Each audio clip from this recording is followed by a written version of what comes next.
Hey everybody, Apple here, and I just wanted to talk about something that's kind of been on my mind all day today. Um, a friend of mine, or actually a relative of mine, put a video of somebody running for president, um, and it was an interview of them, and the interviewer brought up uh, I guess she was speaking at a conference or something, I'm not really sure, brought up about um, what she said regarding homosexuality. And my relative had said, and she answered it, and she answered how honestly how she felt. Brought it up, she answered it. So my relative said this person, she needed to keep her religion and evangelistic views to herself. Um, so I commented. I want to make this clear. I don't like what she said. I don't like what she said at all. I know she was trying to say that she wasn't judging them, and of course, what she said earlier definitely made it sound like she was being judgmental. I understand that. However, as much as I don't like what she said, what bothers me even more is when people say keep your opinions to yourself.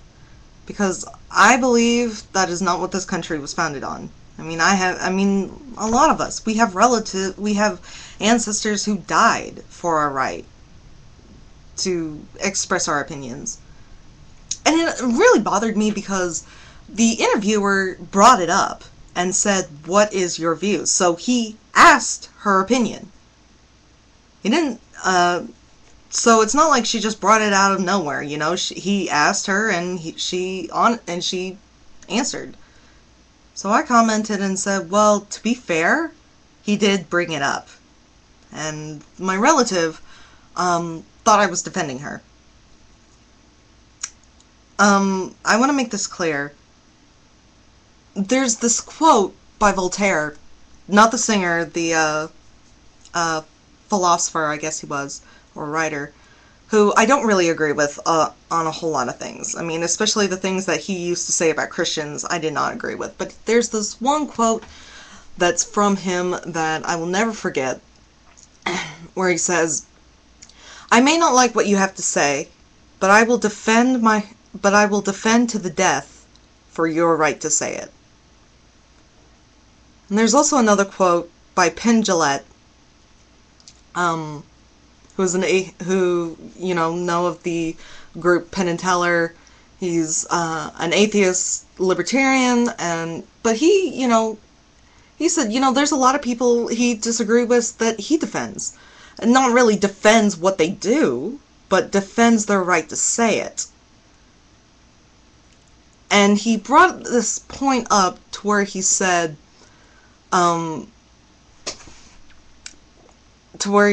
sometimes you have to defend people who you disagree with, to find out where you truly stand. I defended this person who was running for office. I didn't defend her opinion. I defended her right to voice an opinion. And I will do that for anybody. And I will do that to the death. Because if we always, someday, we gotta grow up. We can't just say, shh, you don't need to say that, you might upset somebody, and all that. We need to grow up. First of all, you can't get offended by somebody's opinions. I've learned that a long time ago. You can't. You know why? Because it's just an opinion. It doesn't make it fact.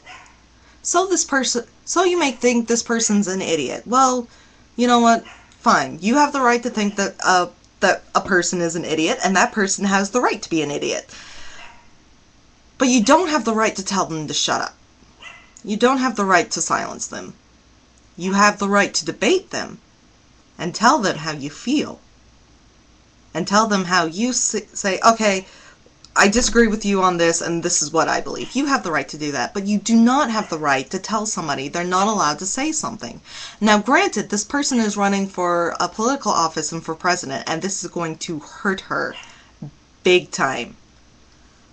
But she's a grown woman, and she made this decision on her own. And to be honest, I wouldn't have voted for her anyway. I already know who I'm going to vote for, and I'm just going to flat out say it, Ron Paul. Just because he's, because he's, and I'm not trying to say you should vote for Ron Paul. I'm not saying that at all. But this is why I'm voting for him. I agree with the majority of things he says. I like how he doesn't change how he figures out where he stands, and he doesn't change it for anything, not because it's unpopular or anything like that. And also he follows the libertarian philosophy, which I am one. So he's the person that I see best to run this country. That's my opinion. Really, if you want to know who you should vote for this next time around, do your research on the Republican, the Democrat, and all the other people who are running. That's what I'm just saying. But definitely do your research, because I've done my, I've voted before, and I didn't really know what's going on. But so to me, it's kind of it's better for you to vote, to not vote at all than just to vote for somebody because you really don't know what to do. So that's my opinion. So this is like my first political video. You're not going to see many of them. Because it's kind of like, I don't like it, when they obviously have the right, but I don't like it when, like people like in newspapers, and because let me tell you something, newspapers, TV channels, Fox News, CNN, MSNBC, New York Times, all of them, they're all biased. There's no such thing as a non-bias. For frick's sake, the Weather Channel is biased. You're not going to go anywhere that's not biased. Get that in your head. I guess my best advice to figure out what to believe when you watch these things is to watch all of them and believe about half of what all of they say. That's my best advice. I know you're probably thinking, well, that sucks. Well, that's life. So, not going to be too long. So, see ya.